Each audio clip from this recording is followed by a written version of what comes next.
As usual, everyone in Ichapur village is at the tea stall. Sukura is so late today. Shambuda hasn't arrived yet. Why? He's right. Shuda doesn't stay so late. Is he unwell? Who knows? A man living alone makes one worry. Our evening gatherings without Shambuda seem completely dull. He gets along so well with everyone. There's no need to say anything.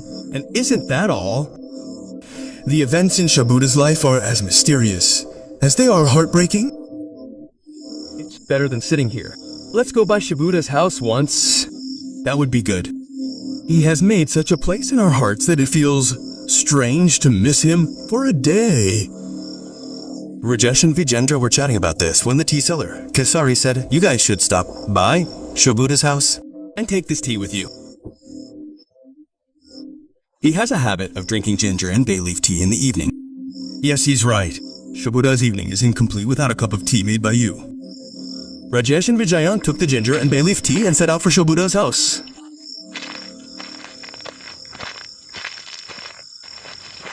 After walking for about 10 minutes, when they reached Shambuda's house, they saw that it was dark. Shambuda's house was in darkness. They hadn't even lit a lantern in the evening. "Oh, Shambuda, open the door." After calling 2 or 3 times, Shobu opened the door. "Shambuda, why didn't you go to the tea shop today?" "You don't go to the tea shop. This never happens." Vijayan, Rajesh, come. Come inside. Come. Somu leads Vijayan and Rajesh inside the house. You feeling well, Shambuda? It's evening, and you haven't even lit a lantern yet. Why does your face look so pale? Tell me what happened. Somu lights the lantern and sits down in front of Rajesh and Vijend. Vijend quickly gives Shambuda the tea he brought from the shop. You guys really love me very much. I missed a day and came back with tea. Shambuda, do you also love the people of this Ichapur village less? If anyone has the slightest problem, you're the first one to reach out. Shambhu always comes to me. He doesn't respond. As if he's lost in thought. He's talking to Rajesh and Vijay, but his mind is somewhere else. Why are you so quiet? What are you thinking? Tell me. After remaining silent for a while, Shambhu says, "Actually, I haven't been feeling well since this morning." I can tell you that just by looking at you. What happened? Tell me openly, only then will we understand. Yes, I'll tell you. Actually, I told you that my great-grandfather lives in Nishiganj. Yes, 3 years ago he even took me and Vijendra there. We had a wonderful time there. He's a very nice man, just like you. Why? Has he had any problems? I've been writing to him for a while, but no one's replying. Today, suddenly, I received a letter. What did he write? It's just written that it's very important that I go there and meet him as soon as possible. Shambuda, why worry so much? He's a very introverted man. He doesn't easily share his troubles with anyone. After his sister-in-law's passing, he stayed there holding on to the memory of his dead son. I've told him so many times, but he never came. Humans are like that, and it's because he's suddenly written such a letter that I'm worried. You're worrying unnecessarily, Shambuda. There's nothing to think about. Maybe he just wants to see you. Even Shomu, Rajesh, and Vijendra's words didn't fully reassure him. Okay, Shambuda. He said let's go to Nishiganj tomorrow, Rajesh. And you 3. Vijay was absolutely right. That would be better. Let's introduce you to your grandfather. It would be better for both of you. And spending a few days there would be better for everyone. I was thinking the same thing. If we spend a few days there and then return, it would be better for both of us. But what important work do you have for us now? Even the harvesting of paddy is over. And even if something were to happen, I would definitely go with you. When someone is in trouble, you two drop everything else and rush to help. Last year, when my son fell seriously ill, you left important work behind and went to Kolkata to take him for better treatment. Told you so many times. Not to repeat it over and over. You stand by everyone. If I don't say this, humanity will cease to exist. Shomu was about to say something else when Rajesh and Vijay interrupted him and said, "We're going there tomorrow, and we'll get to eat your grandfather's handmade katla fish fillets again. The taste is still lingering in my mouth." Shomu's face seemed to fade from worry, and a smile appeared. I've lost to you both. I'm truly fortunate to have met people like you, Ahmed Porte. I'd say the same to Dada. Come to Ichapur once. Then no one will want to leave until death. No, Shambuda. There won't be any sad things anymore. Only happy things. Now see, if you can bring your grandfather here, he'll feel better if he stays here with everyone for a few days. Yes, see, if you can do it. I also want him to come and live with us in Ichapur. Definitely try.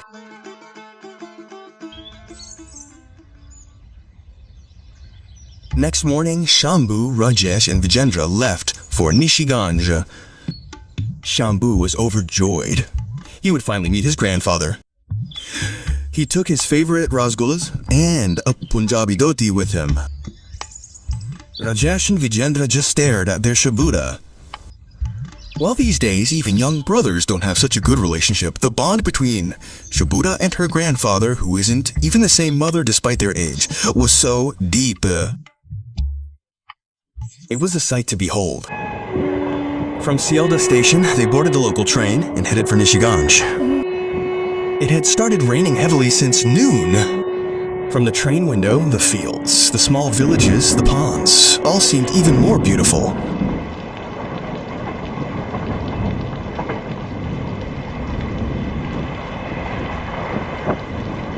Meanwhile, the train stopped for almost an hour.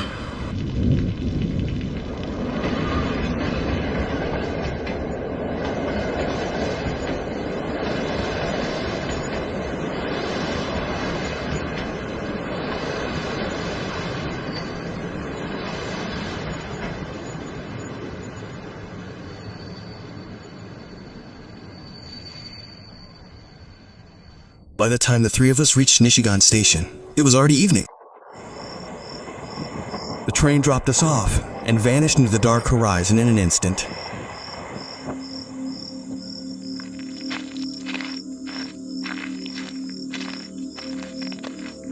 If the train hadn't stopped midway, we would have arrived much earlier. Seems no one else got off at Nishiganj except the three of us. With all rain, it seems, no one left their homes. Let's go outside the station and see if we can find a rickshaw. Three of us came outside the station and looked. Forget about rickshaws. There wasn't a single person there. It was just like we were sleeping. We'll have to walk to Grandpa's house today. Let's walk. It's not that far. You guys are having a hard time with me. We've come so far, and now we have to walk again. What are you saying? What's so hard about it? Working in the fields all day in the sun and rain is one thing, and he's here to visit. This is a joy. The three of them set off on foot from the station. Shambhu, torch in hand, led the way, Rajesh and Vijendra following behind. Look, there's water accumulated in many places along the way. The three continued, avoiding the mud and water. From somewhere in the distance, they heard the croaking of frogs and the howling of jackals from the forest. They moved a little further. Then they felt as if someone was following them in the dark. They could hear footsteps in the frozen water. Shubhada, is someone following us? I said, Shubhada, someone following us? I said, I've looked back twice. But there was no one in the darkness. Wait, let me throw the torch back and see. Otherwise, I'll tell you to stay with us, so you won't step in the muddy water. Sonvu Shonon. His torch back, but looked in surprise. No one was there. All three were quite surprised. It seems whoever it was took another route. That's probably what happened. Thinking this, the three of them started walking again. After walking a short distance, they heard the same sound of someone stepping into the water. And this time, it seemed as if whoever was coming was right behind them. For a moment, Vijan even felt a cold breath. As they continued walking, they noticed that every house in Nishiganj was shrouded in darkness as if no one was there. What's this? Did everyone go to sleep so early? I'm surprised to see this too. Hurry up. This place doesn't feel right to me. All three heard clearly the sound of laughter coming from within the darkened houses, as if someone was whispering something. Quickly, the three reached Somfu's grandfather's house. Approaching the grandfather's house, they saw the same situation. The house was shrouded in darkness. Somfu stepped forward and was about to knock on the door when it opened. You've come. Come in. All three were quite surprised. The grandfather had already known they were about to arrive. Shambhu couldn't think of anything else when he saw Dada. He touched his feet, bowed, and hugged him. And then Shambhu's body shivered. What is this? Dada's body is so cold. Rajesh and Vijendra felt the same thing as they bowed. Come in.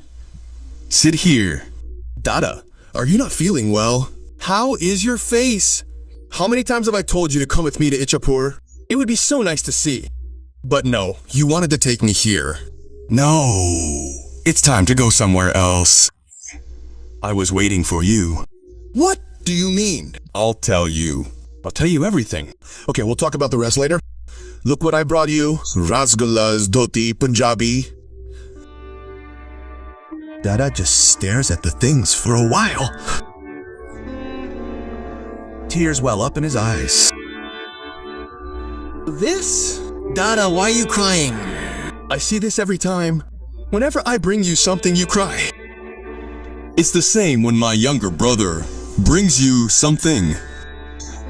But what do these things mean to me now? Why have you become silent? Nothing. Well, grandfather, does everyone in this village go to bed so early now? Last time we visited, I never saw anyone sleeping so early. Every house was abuzz with conversation and laughter. Grandfather bowed his head and said, Yes, everyone is asleep. Rajesh also noticed that a few dark shadows lingered outside the door. Okay, you guys sit down. I'll make some tea. We'll talk later. Grandfather went into the dark kitchen. The three were shocked to see the state of the kitchen. Grandfather, who always kept the house clean even when he lived alone, was now covered in a thick layer of dust. Look, Grandfather forgot to take the rascals with him. Me, I'll bring them to the kitchen. I'm very thirsty too. I'll go too. Come on. As soon as Rajesh and Vijay entered the kitchen, they were shocked by the sight inside. They saw a skeleton sitting in front of the stove. He stood frozen like stone, not a single word coming out of his mouth. Seeing that Rajesh and Vijay haven't returned, Shobhu also comes into the kitchen and is horrified by the horrific scene. Who is that? He screams loudly. Without a moment's delay, all three of them run from the house towards the station. That can't be my grandfather. No, not under any circumstances. Some dark shadows were walking alongside them. So who are you guys? As they move a little further, the three see some skeletons standing on the road.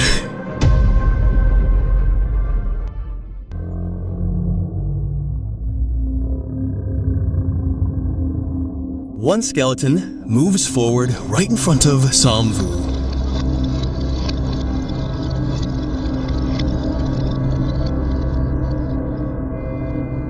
Slowly, it takes on a human form. Grandpa, it's me. You. That's why I said I couldn't go to Ichipur with you, Smida. In fact, no one is alive in this village anymore. Not even me.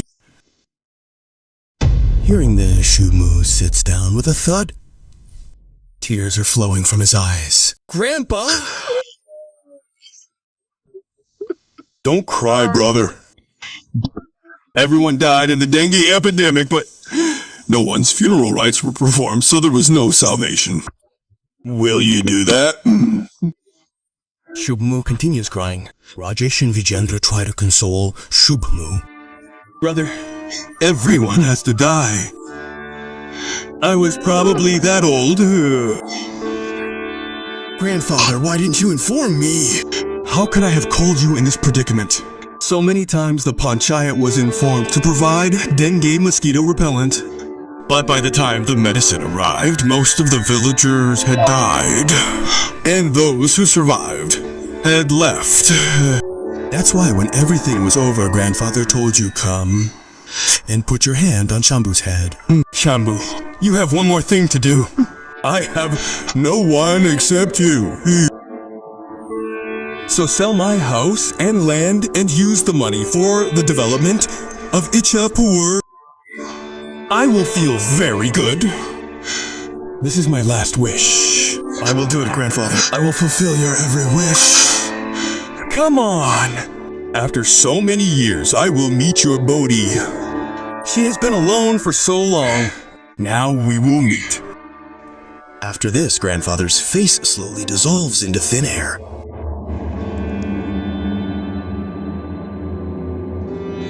The next day, with tears in his eyes, Shambhu performs the last rites of his father.